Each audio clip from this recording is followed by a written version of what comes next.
everyone. Today I would like to start with another topic known as a waste heat recovery system. So let me begin with the introduction of heat recovery system. So tell me, what do you mean by heat recovery system? From the word we are able to understand the meaning of waste heat recovery. So you can say, whenever we are dealing with any kind of the process plant, at that time there are always losses associated during the combustion of any fuel, as well as during the heating or you can say cooling of any kind of the process. Okay. For example, let's say in thermal power plant, what is going to be happen inside the boiler? Okay, during the combustion of coal, because of the insufficient quantity of the oxygen, there might be chances that we have incomplete combustion, and because of the incomplete combustion, okay, there is a huge amount of the heat content that is rejected inside the atmosphere, or you can say dumped inside the atmosphere without doing or without performing any kind of the work. So it is the pure wastage of energy. Okay. Certain number of time, if we utilize the oil particularly for the heat treatment process, for the heating of the metals, then what is going to be happen? Because of the improper arrangement of the furnace, okay, some of the gases are directly leaving the furnace without contacting with the metal component. So it is pure wastage. So in process industry particularly, we have a lots of area where we can think to save the energy, particularly waste heat energy. So in this topic we are going to discuss some of the techniques by which we are able to recover the waste heat, and by doing so we are saving our environment, and from the sustainability point of view of the environment, it is one of the better way. And again, this method saves the energy for our next generation. So it's better to have a waste heat recovery system in any industry, and ultimately it leads particular organization toward the energy efficient organization.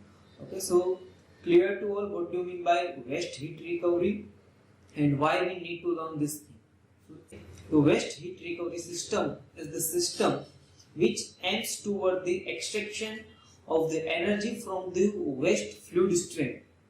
Okay, whether it is the heating or cooling stream, it doesn't matter, but our aim is to extract the energy from the waste fluid stream. Clear? Okay. Now next I would like to discuss about the source and the quality of the waste heat.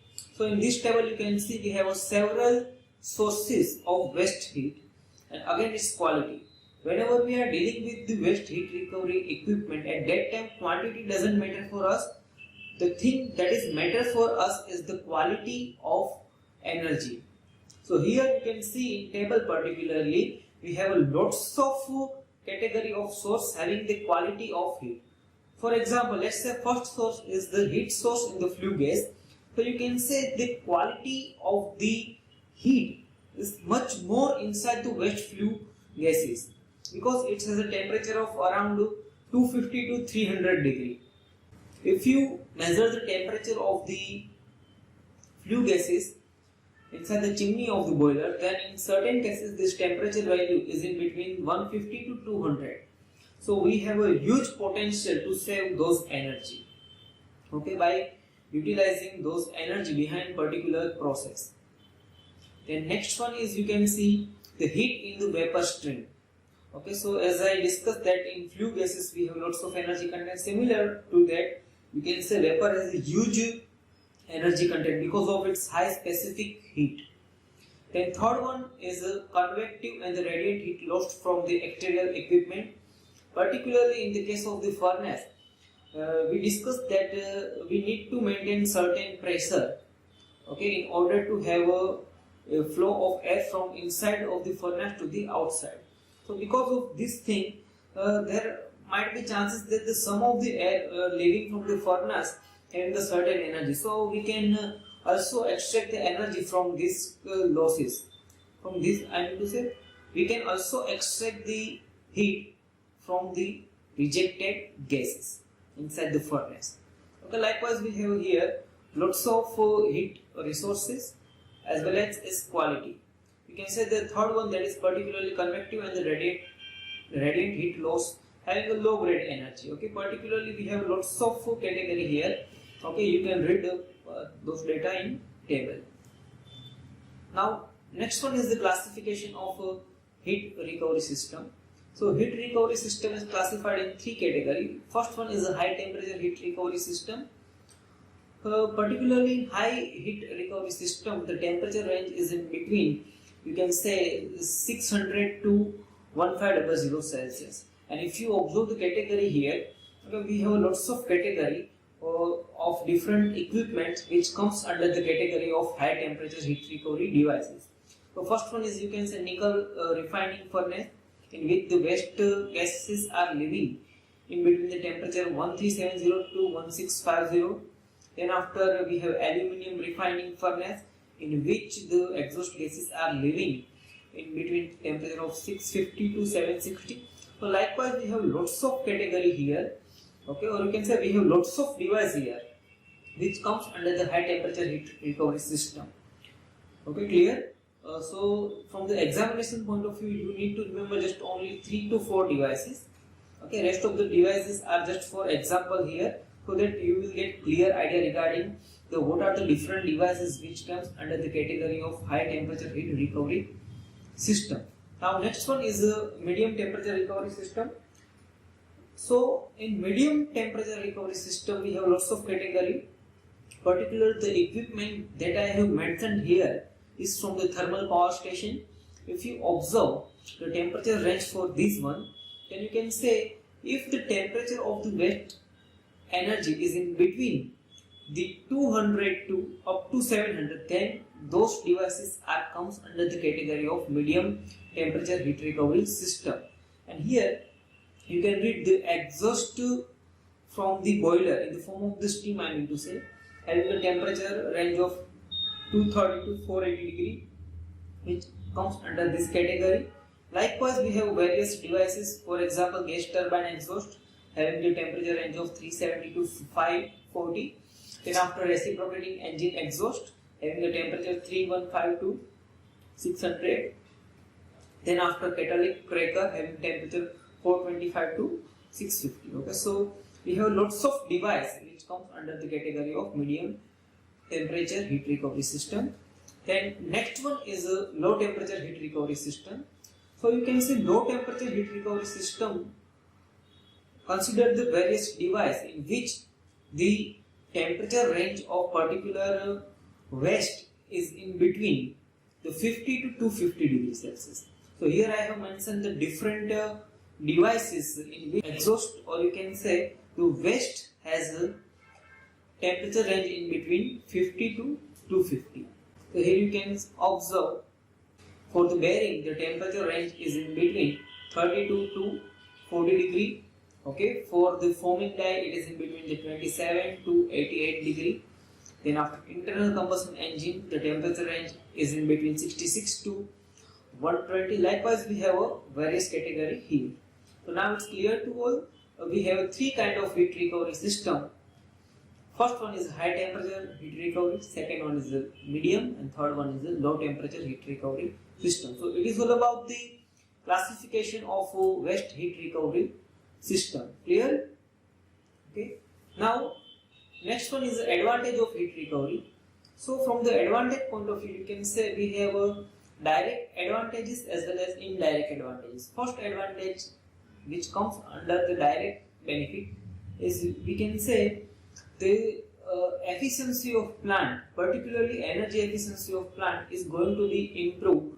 Okay, and under the indirect category we have lots of advantage. You can say first one is the reduction in the pollution, but obviously we are avoiding the dumping of the energy in atmosphere, so that the pollution is going to be reduced, as well as we are able to sustain our environment.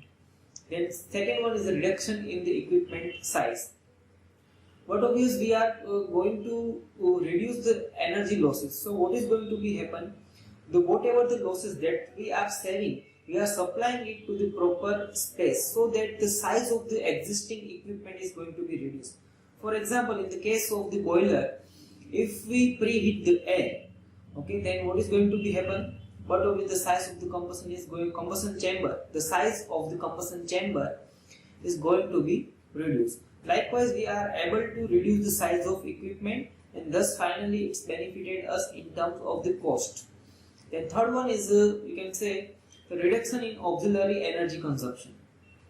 Okay, so we are able to avoid the purchasing of unnecessary auxiliary sources which we require to keep aside for the emergency.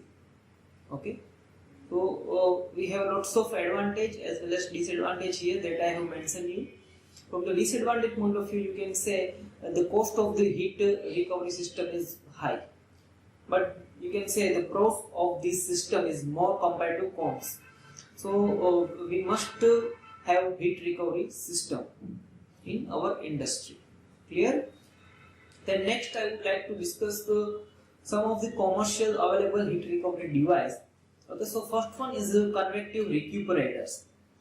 Okay, so basically the convective recuperators are nothing but the heat exchangers that is widely used in any process industry, or you can say thermal power plant. For example, here in this diagram we have two type of recuperators. First one is the convective recuperator and second one is the metallic radiation recuperator. So convective recuperator is the type of recuperator in which the heat energy is absorbed from the waste gas by convection, while in the case of the metallic radiation recuperator, basically the phenomenon of the extraction of the energy from the waste gas is by radiation. Okay, so here in convective recuperator you can see the hot air, the inlet air coming from the topward, okay, while the hot gases, particularly exhaust gases, are flow inside the heat exchanger in horizontal direction.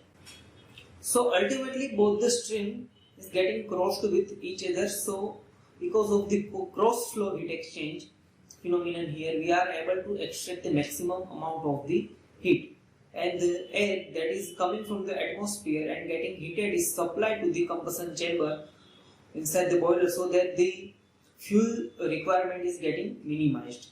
Then second one is the metallic radiation recuperator. In metallic radiation recuperator, the exhaust gases are flowing inside the inner pipe, while around the annulus, or you can say around the periphery of the internal pipe, we have flow of air, so that air will get the heat from the exhaust gas by means of radiation, and at the outlet we get the extreme high temperature air.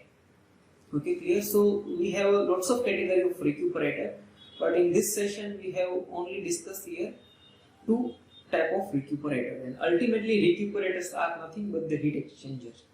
You can also discuss here cell and tube heat exchanger, which you have studied in heat transfer. Okay. Now next one is a regenerator. Regenerator are the device which is used in order to absorb the low grade heat particularly, and it is rarely used in field. Okay, so here you can see we have a heat wheel as an example of the regenerator. So if you observe the wheel, you might notice that the wheel is divided into two parts by means of partition. The above part is for the hot fluid, while the below part is for the cold fluid. Air is coming from the top at a temperature of 22 degree, and as it passes over the surface of the wheel, what is going to be happen? Air will transfer its heat to the wheel. Now this will rotate and come into the contact with the below portion, in which there is the flow of cold air at 5 degree. So now this will transfer its heat to the cold air, and at the end we obtain the higher temperature air at 15 degree. Just observe diagram here. Then next one we have heat pipe.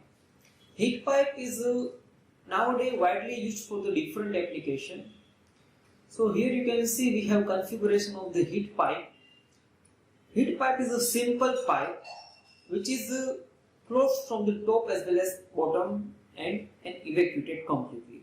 And inside the pipe there is the flow of particular fluid, or you can say certain fluid is filled up inside this pipe. Now, in order to transfer heat from one location to the another location via heat pipe, what we need to do? We need to set heat pipe in between the two different zones in which we want to transfer heat. Here we have partition which divide the hot region and cold region into different parts. And the heat pipe is inserted in such a way that it will remain half in cold region and remaining half is in hot region. As the high temperature air is coming in contact with the pipe, what is going to be happen? The fluid which is filled inside the pipe is getting heated and it's create the vapor of that particular fluid. Now this vapor will transfer toward the above side because of the thermosiphon effect, and we know that in above part we require heating effect, okay, so that this vapor will transfer heat to the surrounding air, so that we are able to obtain the high temperature air on the above part. Then next one is the economizer. Economizer is widely used in boiler to heat the water which is supplied to the boiler. Here you observe inside the boiler, because of the combustion, there is a generation of the flue gases, and these flue gases before leaving to the chimney is supplied to the economizer, so that this flue gas will give its heat to the feed water that we want to supply to the boiler, so that the heating requirement inside the boiler is getting minimized and we will achieve the energy efficiency. So it is all about the economizer which we have studied in EME subject. Okay, thank you. Stay tuned for the next lecture.